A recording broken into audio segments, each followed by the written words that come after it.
রাধে রাধে বন্ধুরা, কেমন আছো তোমরা সবাই? আশা করছি তোমরা সবাই খুব খুব ভালো আছো। আমরাও খুব ভালো আছি। তো আমি চলে এসেছি আরও একটি নতুন ব্লগ নিয়ে তোমাদের সঙ্গে শেয়ার করতে। তো কাল ছিল বৃহস্পতিবার, আমি আর আমার ছেলে চলে গিয়েছিলাম সাই বাবার দর্শন করতে। তো দেখো আমরা চলে এসেছি সাই বাবা মন্দিরে। তো দেখো রাস্তায় ফুল বিক্রি হচ্ছে, আর এই যে হচ্ছে সাই বাবা মন্দিরে ঢোকার প্রবেশদ্বার। আর বাম সাইডে ছিল বাবা ভোলানাথের মন্দির। তো দেখো অনেকে পুজো করছে, আমরাও প্রণাম করে এই যে ভিতরে মন্দিরে সাই বাবা মন্দিরের মেন মন্দিরের ভিতরে চলে আসলাম। তো যেহেতু মন্দিরে তখন পুজো হচ্ছিল, খুব ভিড় ছিল, আমরা আস্তে আস্তে লাইন দিয়ে মন্দিরের ভিতরে ঢুকলাম।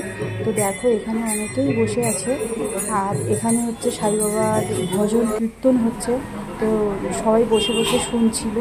আর এই যে হচ্ছে পালকি, এটা হচ্ছে সাই বাবার পরিক্রমার জন্য, পুজোর পরে এই পালকিতে করে সাই বাবাকে পরিক্রমায় নিয়ে যায়। তো দেখো পালকিটাকে কী সুন্দর করে সাজিয়েছে।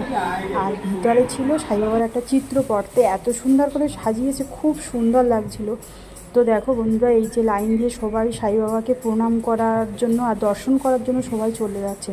যেহেতু সাই বাবার কিন্তু পুজো হয়ে গেছে, তো যখন পুজো হচ্ছিল আর যখন আরতি হচ্ছিল তখন আমি ভিডিও করব মনে করছিলাম, কিন্তু তখন মন্দিরে পুজো বা আরতির সময় কোনো ভিডিও অ্যালাউ নেই, তাই জন্য তোমাদের আমি দেখাতে পারলাম না পুজো বা আরতি। তো এখন পুজো হয়ে গেছে, সবাই কিন্তু যাচ্ছে সাই বাবা দর্শন করতে আর প্রণাম করতে। তো দেখো মন্দিরের চারিদিকে সাই বাবার এত সুন্দর সুন্দর ফটো লাগানো ছিল না, দেখার মতো, কি সুন্দর ফটোগুলো। তো দেখো ওই যে বাইরে দেখা যাচ্ছে,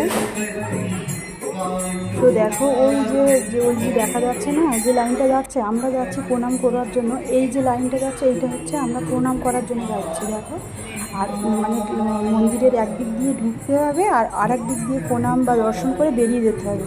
তো দেখো আমরা প্রণাম করতে এই যে লাইন দিয়ে উঠে যাচ্ছি। তো আমি যেহেতু ক্যামেরাটা ধরেছিলাম ওই জন্য আমাকে দেখা যাচ্ছে না। তো দেখো আমরা এই যে এই লাইনটা দিয়ে গিয়ে সাই বাবাকে দর্শন করে ওই যে লাইনটা দিয়ে এসে বাইরে দিচ্ছিল প্রসাদ। তো দেখো আমরা প্রসাদ নিয়ে আর এই যে বাড়ি চলে এসেছি। তো যেহেতু সন্ধে হয়ে যাচ্ছিলো, আমার অনেক কাজ ছিল, ওই জন্য সাই বাবার পরিক্রমা দেখতে পাইনি। তো ভিডিওটি কেমন লাগলো অবশ্যই জানিও।